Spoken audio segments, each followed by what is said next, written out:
Recipe হচ্ছে মটরশুঁটি দিয়ে বড়া। বড়া বলতে পারো, পাকোড়া বলতে পারো। তাই মটরশুঁটিগুলো আমি ছাড়িয়ে প্রেশার কুকারে দিয়ে সিটি দিয়েছি।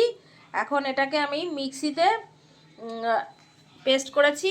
পেস্ট করে এই যে আমি রেখেছি, এখন নুন হলুদ দিয়ে মাখিয়ে, চালের গুঁড়ি দিয়ে মাখিয়ে আমি এটাকে ভাজবো। মটরশুঁটির বড়া বা মটরশুঁটির চপ।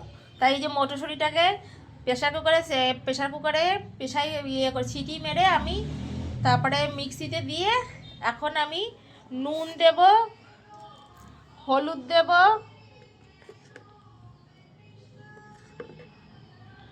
আর দেব হচ্ছে চালের গুঁড়ি, আর দেব হচ্ছে লঙ্কা বাটা।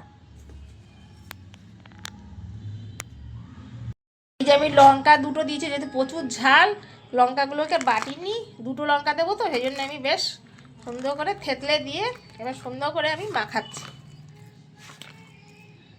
তো আজকে আমার রেসিপি হচ্ছে মটরশুঁটি বড়া বা মটরশুঁটির চপ। তাই মটরশুঁটিটা আমার মাখানো হয়ে গেছে।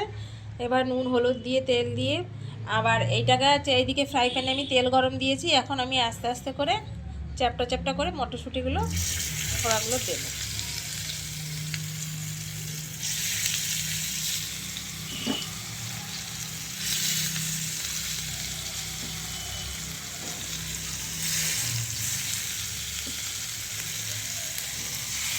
তেলটা ভালো গরম হয়েছে।